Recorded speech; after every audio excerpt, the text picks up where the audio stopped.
Romane, capitolo 7. O cristiani è liberato dalla legge.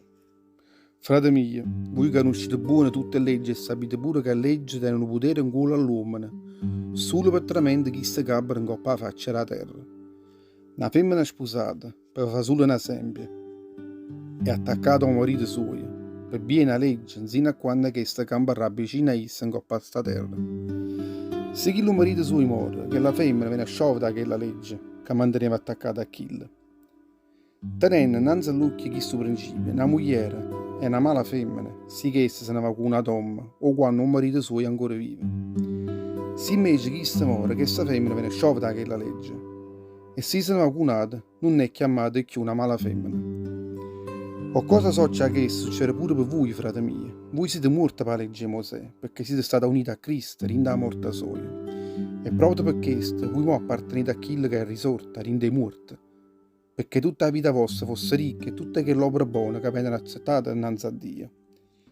Quando noi stavamo campando con Rena presa tutte le mani nostre, la legge faceva nascere in noi ardenza, china infamità, che ci faceva fare cose che portavano ritte in le braccia della morte. Mo invece siamo morti perché la legge che non ci teneva in potere suo.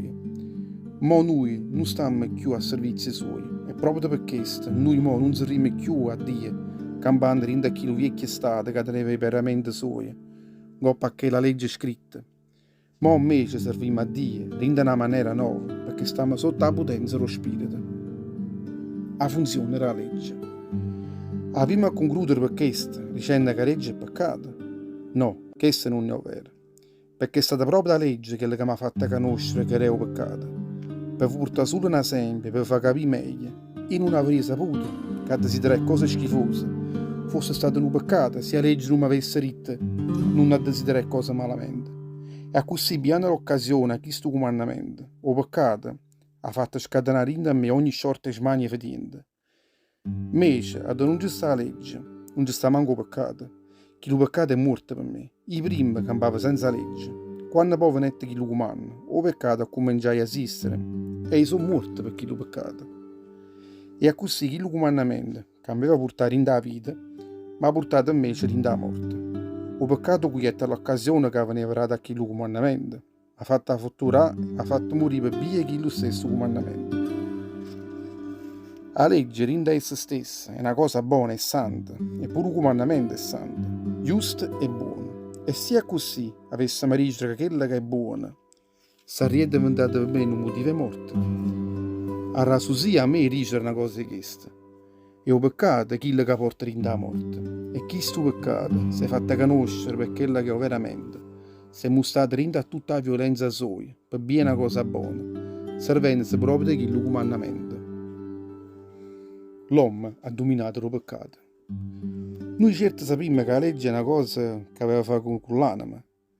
Io invece, che sono che carne, sono uomo addeboluto e incatenato dal peccato, perché non ce la faccio manco a capire quello che faccio. Perché non faccio quello che voglio, faccio invece quello che tengo a male. Mo, se faccio quello che non voglio, io accetto che la legge è buona. E che si può dire che non so più io quando faccio qualcosa malamente, ma è un peccato che sta dentro a me. Io saccio che dentro a me, proprio perché sono un peccatore, non ci sto bene. Dentro a me ci sta una smania bene, e ci sta invece che la capacità lo fa, perché non faccio quello bene che voglio, faccio invece proprio quello male che non voglio. Mo, se faccio quello che non voglio, vuol dire che non so più io che faccio quella cosa, e invece è quello peccato che sta dentro a me. Io vedo dentro a me questo contrasto, ogni volta che desidero fare una cosa buona. Trovo dentro a me solo quella capacità di fare una cosa malamente. Dentro a me, io trovo che sono portato con la legge di Dio, ma trovo dentro a me una legge che contrasta assai con quella legge, che la capa mi accetta, e che mi fa diventare schiavo del peccato che sta dentro a me. E ovvio che io, che la capa, sono pronto a servire la legge di Dio. Quando faccio una cosa invece, metto a serve che la legge del peccato. Uè mamma mia. La situazione mia è quella che non è peccatore, che mi sta trasendo dentro la morte. Chi mi libererà? Voglio ringraziare Dio che mi libera per mezzo di Gesù Cristo, che è il Signore nostro.